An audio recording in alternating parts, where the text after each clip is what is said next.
அக்பர் பீர்பால் கதை தான் நாம் இன்னைக்கு பார்க்க போகிறோம். அக்பருடைய சபைக்கு வரும் அனைத்து பிரச்சனைகளையுமே தீர்த்து மன்னரின் நம்பிக்கைக்கு பாத்திரமானவராக இருந்தார் பீர்பால். அதனால் அவர் மேலே சபையில் இருக்கிற பல பேர்த்துக்கு பொறாமையாகவும் இருந்துச்சு. ஒரு நாள் பீர்பால் மீது பொறாமை கொண்டவர்கள்லாம் ஒன்று சேர்ந்து அவருக்கு எதிராக சதி ஆலோசனை செஞ்சாங்க. அப்போ எப்படியாவது கெட்ட பெயர் அவருக்கு உண்டாக்கி மன்னர்கிட்டருந்து அவரை பிரிச்சிடணுங்கிறது தான் அவங்களோட குறிக்கோளாகவே இருந்துச்சு. ஒவ்வொருத்தரும் ஒவ்வொரு யோசனையும் கூறிகிட்டே வந்தாங்க. அப்போ ரஹீம் அப்படிங்கிறவர் பீர்பாலை அவமானப்படுத்த தன்கிட்ட ஒரு அருமையான திட்டம் இருக்கிறதா சொன்னார். பீர்பாலை பற்றி தவறாக எது சொன்னாலும் சக்கரவர்த்தி நம்ப மாட்டாரே அப்படின்னு மற்றவங்களுக்கு சந்தேகம் வந்துச்சு. திடீரென்று ஒருவர் மட்டும் போய் தவறாக சொன்னால் சந்தேகம் வரும், எல்லாருமே ஒன்றா போய் சொன்னால் கட்டாயம் மன்னர் நம்புருவார் அப்படின்னு ரஹீம் சொல்கிறார். உடனே மற்றவர்கள்லாம் ரஹீமை உற்சாகப்படுத்தினர். பலருக்கும் பீர்பால் மேலே பல நாளாக வன்மம் இருக்குது இல்லையா, அதனால் இந்த சந்தர்ப்பத்தை பயன்படுத்திக்கணும்னு எல்லாருமே நினச்சாங்க. என் திட்டம் வெற்றி பெற வேண்டுமானால் நீங்கள் எனக்காக ஒரு காரியம் செய்ய வேண்டும் என்று ரஹீம் சொல்கிறார். அது என்ன அப்படின்னு எல்லாரும் ஆர்வமாக கேட்குறாங்க.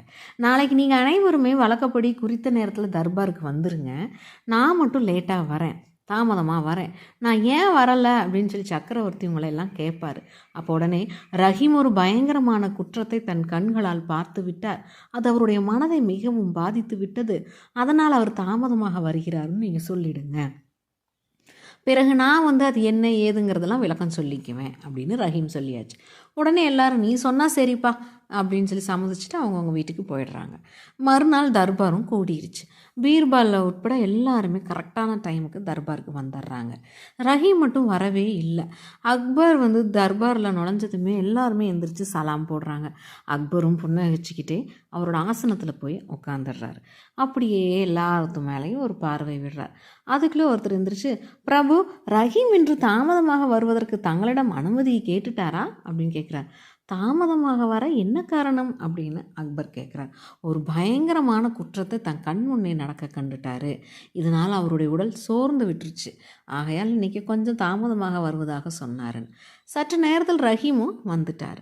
உடனே அக்பர் அவர் பார்த்து, ஒரு பயங்கரமான குற்றம் நிகழ்வதை நீ பார்த்தேன்னு எல்லாரும் சொல்கிறாங்களே அப்படியான்னு கேட்குறார். ஆமாம் பிரபு அப்படின்னு ரஹீமும் ரொம்ப அப்படியே சோர்ந்து போய் நிற்கிற மாதிரி ஒரு பாவனையில் சொல்கிறார்.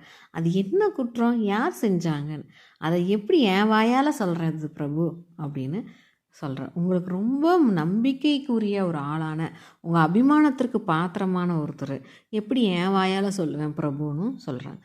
இதை கேட்டால் நீங்கள் நம்புவீங்களான்னு கூட எனக்கு தெரியல, உங்களோட மனம் ரொம்ப கஷ்டப்படுமே அப்படின்லாம் நாடகம் ஆடுறாரு ரஹீம். சட்டத்தின் முன் எல்லாருமே சமந்தான்ப்பா, யாராக இருந்தாலும் சரி, அது நீ யாருன்னு மட்டும் உடனே சொல்லு அப்படின்னு அக்பர் சொல்கிறார். வேறு யாரும் இல்லை பிரபு, உங்களுடைய பீர்பால் தான் அப்படின்னு சொன்னதும் அக்பர் ரொம்ப அதிர்ச்சி ஆகிடுறாரு. பீர்பாலுக்கு தூக்கி வாரி போட்டுருச்சு, அவரும் அதிர்ச்சி ஆகிடுறாரு. ஆனால் பீர்பால் உடனே விஷயத்தை புரிஞ்சுக்கிட்டார். நம்ம மேலே ஏதோ பழிய சுமத்துறதுக்காகத்தான் ரஹீம் ஏதோ பிளான் பண்ணிவிட்டு திட்டம் போட்டு வச்சுட்டாரு அப்படின்னு தெரிஞ்சு வச்சுக்கிறார். என்னது பீர்பாலா அப்படின்னு அக்பர் வாய் விட்டே கேட்குறார். ஆம் பிரபு, நான் என் கண்கள்னால் கண்டதை சொல்கிறேன். நேற்று மாலை நான் வீடு திரும்பி கொண்டு இருந்தேன். அப்போ சற்று தொலைவில் பீர்பால் வந்து கொண்டிருந்தார். திடீர்னு அவர் குனிந்து தரையில் கிடந்த ஒரு தங்க மாலையை எடுத்தார். பிறகு தன்னை யாராவது கவனிக்கிறாங்களா அப்படின்னு சுற்றுமுற்றும் பார்த்துட்டு மாலையை எடுத்து அவரோட பைக்குள்ளே போட்டுக்கிட்டு போயிட்டார். சிறிது நேரம் கழித்து அங்கே மிகுந்த பதற்றத்தோட ஒரு இளைஞன் என் தங்க மாலையை நான் வழியில் எங்கேயோ விழுந்து விட்டது, அதை யாராவது பார்த்தீங்க கேட்டுக்கிட்டே இருந்தான். ஆனால் எனக்கு அங்கே அவன்கிட்ட போய் சொல்லணும்னு தோணவே இல்லை. ஏன்னா தவறு செஞ்சது நம்ம நம்பிக்கைக்கு உரியவராக இருக்கிறாரே, அதனால் உங்கள்கிட்ட சொல்லிக்கலான்ட்டு நான் விட்டுட்டேன். அவனும் அங்கேருந்து போயிட்டான். ஆனால் என் மனசு அதை ஏற்றுக்கவே இல்லை அப்படின்னு சொல்லி ரஹீம் அழகாக அவனோட கற்பனையை வச்சு ஒரு கதையை சொல்லிட்டான். அக்பருக்கு ரொம்ப கோபமாக பீர்பால்கிட்ட சொல்கிறார். பீர்பால், இவர் உன்னை பற்றி கூறுவது உண்மைதானா அப்படின்னு கத்துறார். இல்லை பிரபு, நான் மாலை நேரத்தில் அங்கே வரவே இல்லை, எந்த சம்பவமும் நிகழவும் இல்லை அப்படின்னு பீர்பால் சொல்கிறார். பிரபு, பின்ன நான் என்ன பொய்யா சொல்கிறேன்? பீர்பால் அதை மறைக்கிறார். நான் சொல்கிறது உண்மை, சத்தியம் அப்படின்னு ரஹீமும் சொல்கிறார். அக்பரோ ரஹீமிடம் இவர் எடுத்ததற்கு சாட்சிகள் இருக்கா அப்படின்னு கேட்குறார். ரஹீம் இல்லை, தான் கண்களால் கண்டது மட்டும்தான் சாட்சி அப்படின்னு சொல்கிறார். பீர்பால் எடுத்ததை நிரூபிக்க வேறு சாட்சிகள் இல்லாத போது நீ கூறுவதை நான் எப்படி நம்ப முடியும் ரஹீம் அப்படின்னு அக்பர் கேட்குறார். அதற்கு ஒரு சோதனை செஞ்சு பார்த்துடலாம். பழுக்க காய்ச்சிய இரும்பு கம்பியை நான் எடுத்து வரேன். அதை தன் கையால் பீர்பால் பிடிச்சிட்டாருன்னா அவர் சத்தியமா அப்படின்னும் அந்த கம்பி அவரை சுடாது. அதை கேட்ட பிறகு பீர்பாலின் பக்கம் திரும்பி அக்பர், பீர்பால் நீ இந்த சத்திய சோதனைக்கு ரெடியாக இருக்கிறியா? நீ ஒரு நிரபராதி அப்படின்னா நீ நிரூபித்து காமிச்சு தான் ஆகணும். நீ சொல்கிறது சத்தியம் என்கிறது எல்லாருமே அப்போ தான் நம்புவாங்க.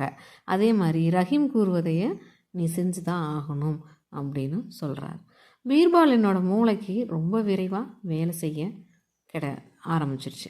உடனே ஒரு பிரபு, அந்த சத்திய சோதனைக்கு நான் தயாராக தான் இருக்கேன். ஆனால் என் மீது குற்றம் சாட்டும் ரஹீம் அவர்களும் தான் சொல்வது சத்தியம் என்பது நிரூபிக்க வேண்டும்.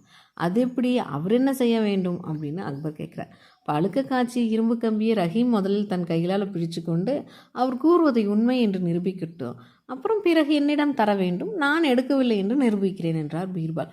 ஐயோ, அது என்னால் முடியாதுப்பா அப்படின்னு ரஹீம் அலறாரு. ஏன் முடியாது? நீ சொல்வதை நிரூபிக்கும் நீயும் அந்த சோதனைக்கு ஆளாக வேண்டும். உன்னிடமும் நிரூபிக்க வேறு சாட்சிகள் இல்லைல்ல அப்படின்னு அக்பர் கேட்குறார். உடனே ரஹீம் அக்பரை நோக்கி, பிரபு என்னை மன்னிச்சிருங்க, சங்கிலி எடுத்தது பீர்பால் இல்லை, நான் தவறாக சொல்லிட்டேன் என்று கூறி அவர் கால்களில் விழுந்து புலம்பினார். பீர்பால் மீது பொய்க்குற்றம் சாட்டி இந்த அயோக்கியனை ரஹீமை சிறையில் அடையுங்கள் அப்படின்னு காவலர்களுக்கும் உத்தரவிட்டுட்டார் அக்பர். பிறகு பீர்பால் பக்கம் திரும்பி, என்னை மன்னித்து விடு பீர்பால், நான் கூட உன்னை ஒரு கணம் சந்தேகப்பட்டுட்டேனே அப்படின்னு அக்பர் சொல்லி வருத்தப்பட்டார். யார்கிட்ட? நம்ம பீர்பால்கிட்ட இந்த வேலையெல்லாம் நடக்குமா?